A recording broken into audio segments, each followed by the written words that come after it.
ang hinahanap talaga ng tao ay managot na ho si Pangulong Marcos. Dahil siya na talaga ay tinuturo ng lahat eh.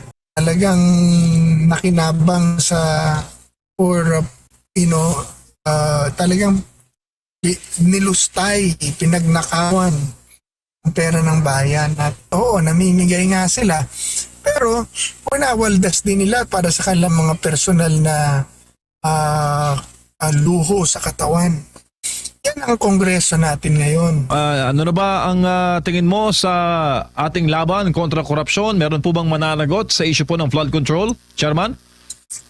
Well, ang issue na kasi ngayon, ang hinahanap talaga ng tao ay managot na ho si Pangulong Marcos. Dahil siya na talaga ay tinuturo ng lahat eh. He signed the budget. Si Zaldico na kanilang operator, siya ay tinuturo. Nung una si Martin ang tinuturo pero ngayon siya na talaga. So he has to account, he has to explain in details ano nangyari sa sinasabing Zaldico, ano nangyari sa pondo. And kailangan niyang ipabalik lahat ito. So and then, of course, ang nahanap natin lahat, kailangan matigil ito tsaka mapanagot yung mga sangkot. Dahil alam natin na halos lahat ng congressman talagang nakinabang sa or talagang nilustay, pinagnakawan ang pera ng bayan. At we has to hold these people accountable. And seems like itong nangyayari ngayon, wala namang mangyayari dahil yung pag-iimbestiga na pangunguna ng Pangulo, parang nagiging pinagtatakpan lang yung mga totoong dapat managot, tapos ginagawang scapegoat at fall guy yung kanilang mga tauhan. Alam ng tao at hindi nila maipalulusot. Yun.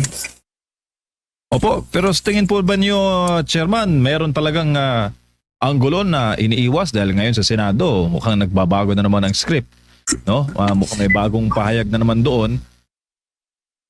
Well, kaya nga po iniiwas at inilalayo kay Presidente Marcos.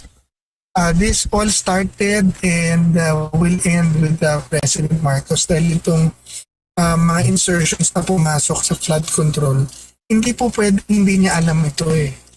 Dahil lahat po ito, budget po niya yan eh. Ipapaalam sa kanya yan ng budget secretary niya, si Mina Pangandaman, ni Speaker Martin Romualdez. Hindi pwede ilulusot to nang hindi niya alam. So, kaya the buck stops with him. Yung sasabihin niya na siya nagpa-imbestiga, is kanya rin nagsimula eh. At kaya, kumbaga yung pagpapa-imbestiga niya, resulta na lang nung galit ng tao, nung biglang bumaha, after niya pagmalaki na meron siyang 5,500 flood control projects na ginawa. Tapos biglang bumaha kinabukasan. Tapos in the light of mga investigations na dumating, nakita natin na doon sa Mindoro na napakapayapang lugar, 20 billion pa lang inilabas na allocables, tapos wasak-wasak naman yung mga ginawang mga flood control. Sabi nga ho sa akin ng mga tao doon, hindi pa sila nakakita ng ganong kalaking pondo. Tapos nagulat sila, tapos sira-sira pala yung mga proyekto, and that happened all over the Philippines. And sabi nung iba at halos lahat, hindi naman lahat pero halos lahat meron ganon. Dahil pag flood control mo talaga ipinasok ang pera, puro pagnanakaw yan, and that's what they did. Pero Chairman, to be fair, no? Meron namang pinakulong ang administrasyon, Marcos, hinggil po dito sa issue ng corruption. Hindi po ba yun sapat?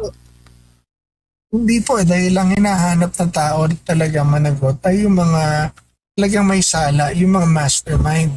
Sila Diskaya, puro nila tauhan yan eh. Ang mga contractors po, utusan lang nila yan. So bakit yun ang ikinukulong? Bakit utusan? Dahil kung hindi nila pagbibigyan, kung hindi nila pipiliin, wala naman makukuha yan eh.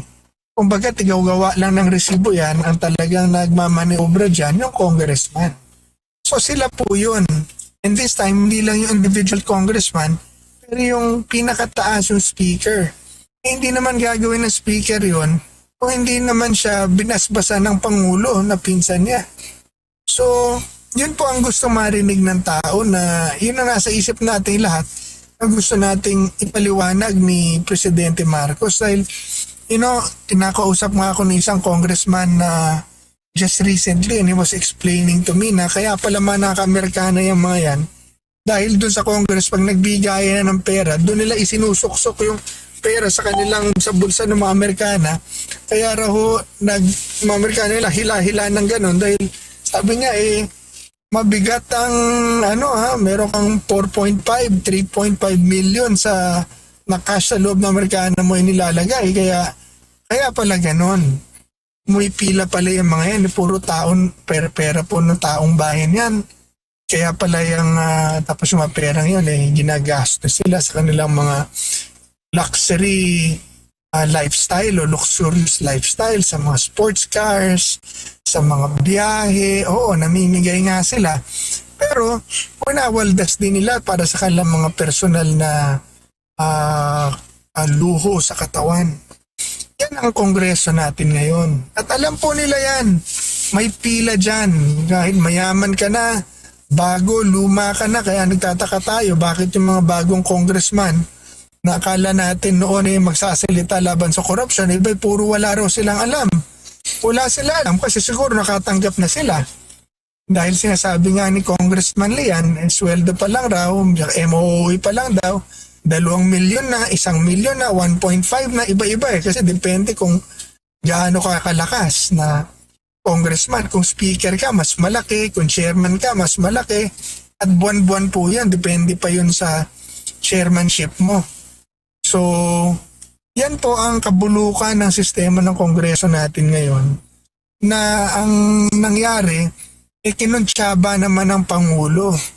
So kaya, ganito, nawaldas ang pera natin na sobra-sobra yet we are not receiving any explanation. Puro pagbabanta ng investigasyon at pagpapakulong ng mga small fish, ng mga fall guy nila, si Diskaya na isa lamang namang kontraktor na inutusan nilang lahat, tapos pinaginamit nila, tapos yung ilalaglag nila.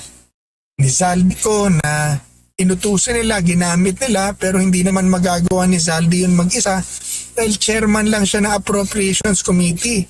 He will still be answerable to the Speaker and to the President, which he said that he was. Yung mga detalyeng inilabas ni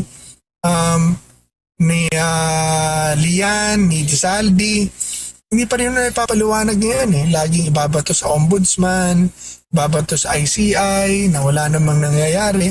So kaya dapat talaga sagutin na to diretsyo ng Pangulo para mabigyan linaw at magkaroon ng kaayusan. Kumbaga kasi huli na Yun ang issue rito Huli na natin sila pero imbis na pagsisihan para mabago pinagtatakpan pa dahil balak sigurong ulitin.